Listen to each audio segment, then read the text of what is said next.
Hello everyone, my name is Jacob Sandling, and today I'll be talking about the thread pool design pattern. So, what is a thread pool? A thread pool is a multi-threaded programming pattern that allows users to take more advantage of multi-threading despite limited resources. It works by creating a pool or collection of often a fixed number of threads that are created, managed, and maintained by the thread pool. These threads are each given tasks from a queue, and whenever a thread finishes its task, it's given a new one until the queue is empty. Compare this pattern to more traditional multi-threading, where for each task, a thread is created, that thread is joined when the task is completed. So there's a thread for each task. In the thread pool pattern, the pool of threads is created initially, and the same few threads are reused until the thread pool is shut down. This limits the amount of system resources needed to handle threads, as in many cases, a thread pool will mean that there are fewer threads. Thus, the thread pool pattern allows systems with limited resources to take advantage of multi-threading, which is why it's become increasingly popular in mobile development, as well as usage on less powerful machines in the real world.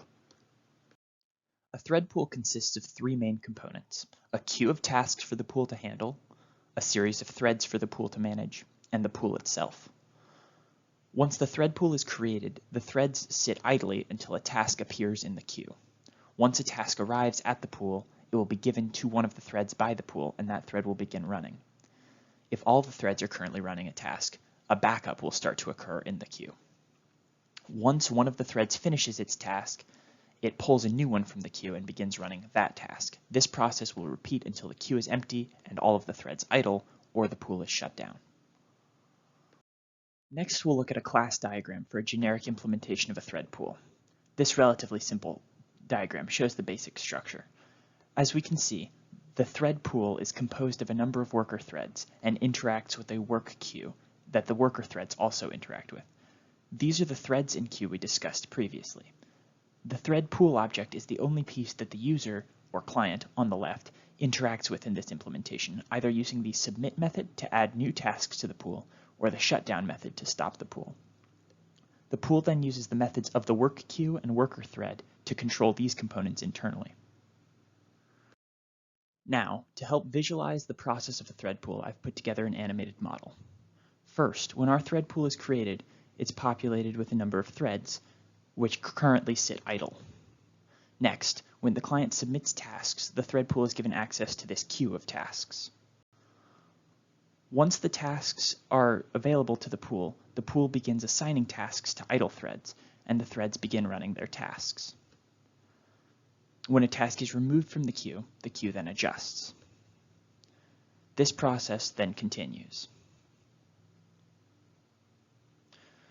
When a task is finished running, it's released by its thread, and the thread is once again idle and ready for a new task. The pool then continues assigning tasks and allowing threads to run until the queue is emptied, at which point the threads will continue to idle until given new tasks or until the pool is shut down. As we've discussed, a thread pool provides the benefits of multi-threading without the same level of resource consumption, as rather than constantly creating a new thread for each task, a smaller, fixed number of threads are maintained. As such, we do not have to wait for threads to be created or joined, reducing the overhead compared to regular multi-threading. Finally, many implementations of a thread pool, like the generic implementation we saw previously, only require the user to manage the pool, simplifying the process of programming with a thread pool, as there's only one item the user really has to control. Thread pools, however, are not always beneficial. One disadvantage is that while a thread pool is running, all of the threads it manages are sitting idle or performing a task, and thus consuming resources, where in traditional multi-threading, these threads would be destroyed when they're not in use. Additionally, thread pools face a risk inherent to working with concurrency, and that's the potential for deadlock and starvation if their tasks rely on shared resources. Finally, thread pools can be limiting on more powerful systems, as they limit the number of running threads, and if a system could afford more threads, they might see a slowdown when limiting it with a thread pool. So in summation, thread pools can help bring the advantages of multi-threading to less powerful systems, where running a thread for every task is not feasible. Thread pools are not uncommon and have implementations in many popular languages, like the executor in Java or the thread pool executor in Python. Both of these implementations provide robust thread pooling out of the box. Many other modern languages have methods of concurrency or multithreading, and custom thread pools can be implemented, like in C++, Go, and JavaScript, just to name a few.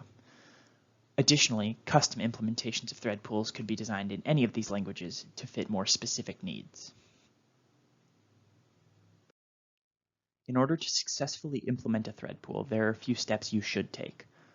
First, make sure you understand and adhere to the best practices of general multithreading and understand how threads work. While this isn't needed explicitly to operate the thread pool, the tasks that you provide the pool should, for example, utilize mutexes or another locking mechanism if they're accessing shared memory. Next, if there is an explicit implementation, they're often quite optimized and robust. Utilizing these library classes is often the easiest way to get a thread pool up and running quickly and ensures that the necessary methods are in place. If your language does not have an explicit thread pool or the implementation included does not meet your needs, you can implement your own. These often inherit from abstract classes already built in, but the difficulty in implementing these may vary dependent on language. From this point, the usage of the thread pool depends mostly on your implementation, but many require that tasks be of a class that inherits from a runnable or a similar abstract class. So here's an example of a very simple thread pool written in Java. On the left, we have the implementation of the task, which, in the case of Java, must implement runnable, as we can see on line 1. This task prints out that it has begun running, sleeps for the amount of time specified in its constructor, and then prints that it has finished. On the right is the implementation of the thread pool, which relies on Java's executor class. On line 7, it creates a new thread pool containing fixed 3 threads. Then it runs 10 tasks, each of which sleep for a random amount of time. Once they're completed, the pool is terminated. Feel free to pause the video to take a longer look at this code. Now we will look at some of the sample outputs from the implementation on the last slide. As we see, each thread is identified as pool 1 thread 1, 2, or 3, indicating that the 3-thread pool is operating correctly. We also see that running this program twice creates 2 different outputs on the left and right, which is the type of interleaving we would expect from concurrency, like multithreading. Finally, to try to demonstrate the relative power of this pattern, I ran tests of 1,000 tasks through pure multithreading, where 1,000 threads were created, 1 thread for each task, our thread pool method with a fixed 5 threads, and a limited multithreading method, where only 5 threads were allowed to exist at once, but each task was still executed on a new thread. As we can see, pure multithreading was much faster, finishing the 1,000 tasks in, on average, 257 milliseconds. But this also required the creating and joining of 1,000 threads, which is much more intensive on system resources and memory. You may not see this same result for pure multithreading on a different system. Between the remaining 2 patterns, we can see the overhead time saved by the thread pool, as both of the remaining methods only had 5 threads running concurrently. But by avoiding creating a new thread for each task and maintaining the same 5 threads, the thread pool was able to handle the tasks in almost 1/5 of the time, because it avoided the creation and joining of all of those individual threads. In this case, we see that the thread pool is slower than pure multithreading on this machine, but where one has to create and join 1,000 threads, the other only manages 5. Of course, if we raise the limit from 5 to a higher number for both the thread pool and the limited multithreading, those times would be shorter. But this goes to show that on a system with limited threads, the thread pool will provide a large benefit when compared to multithreading on a fixed limited number of threads.